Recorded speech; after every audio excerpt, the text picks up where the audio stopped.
bise. De lui le petit homme, écoute, écoute. Et de lui le petit homme dans la vie, faut que ça glisse. Ça a été ce qu'on appelle un tube de l'été. Bonjour Richard. Bonjour Thierry. L'aromathérapie, on en parle beaucoup. De plus en plus. C'est les huiles essentielles. Exactement. Alors à manier avec précaution. Bien mais évidemment. en tout cas, je le disais, ça fait un bien fou si on sait bien s'en servir. Absolument. Et c'est l'occasion, c'est l'été. Et l'été, il faut peut-être constituer, essayer de démarrer un traitement par huile essentielle contre les maux de l'été, les moustiques, le soleil, les petits bobos qu'on peut avoir. Donc il y a une petite trousse à constituer. On est allé voir une spécialiste parce que c'est quoi l'aromathérapie, les huiles essentielles? C'est tout simplement le principe actif d'une plante dont on a extrait justement ce principe et on va essayer de l'utiliser. Mais encore une fois, ce ne sont pas des médicaments, certes, mais il faut l'utiliser à bon escient. Il ne faut pas mettre ça comme ça, n'importe comment. C'est une goutte, 2 gouttes, 3 gouttes. Bon, écoutez, moi je vous propose de voir concrètement quelle trousse à pharmacie constituer, quels sont les types d'huiles essentielles et comment les utiliser. Regardez.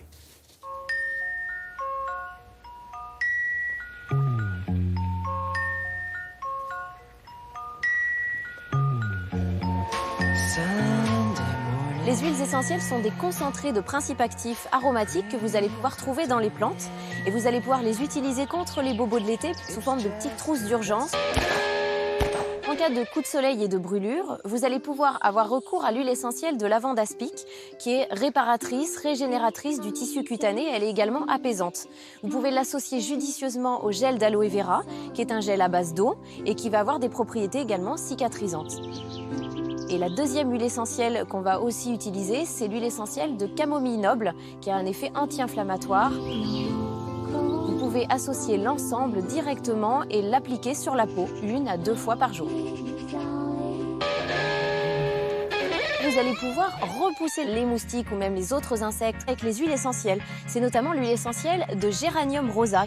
Elle a une odeur légèrement fleurie et citronnée qui va vraiment avoir une action de répulsif. Vous pouvez l'appliquer sur la peau, sur les zones clés, comme par exemple les poignets, les coudes, les genoux ou la nuque.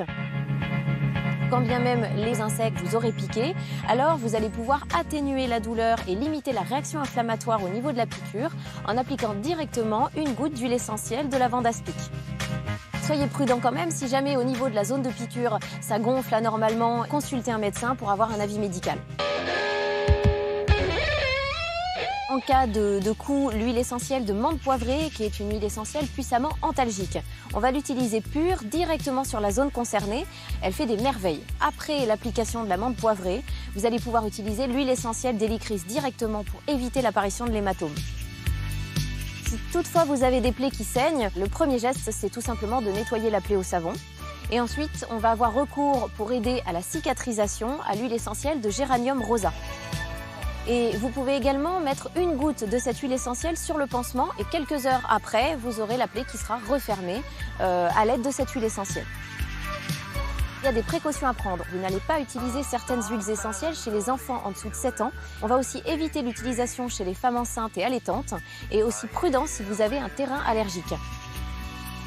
Richard, on n'a pas tous le manuel d'utilisation Bien des sûr. huiles essentielles. Comment est-ce qu'on procède? C'est très simple. De plus en plus de gens conseillent et vendent ces produits. Les pharmaciens d'officine, les herboristeries, les grandes surfaces ont parfois des rayons où on peut avoir... Mais on doit avoir cette information. Et ce qu'on fait ce matin, c'est justement pour sensibiliser, si j'ose dire, les gens, parce qu'on peut tout traiter. Alors bien évidemment, on ne va pas traiter le cancer, bien sûr. Et le sommeil, le sommeil, par exemple, le sommeil, eh bien, on peut par exemple prendre une huile essentielle d'orange. Dès qu'on a une insomnie, on a un réveil nocturne, on prend cette huile essentielle, on la sent et ça apaise les personnes. Donc vraiment, c'est quelque chose que l'on peut essayer. Et pour l'été, ça marche très bien. Vous avez vu cette plaie au niveau du bras, on met juste une goutte et grâce à ça, on peut résorber. Et puis encore une fois, il n'y a pas d'effet secondaire, c'est limitant, mais il y a des conseils à respecter. On ne peut pas le donner à n'importe qui, les enfants, les personnes, les femmes enceintes, il faut éviter. Donc le conseil est là très important.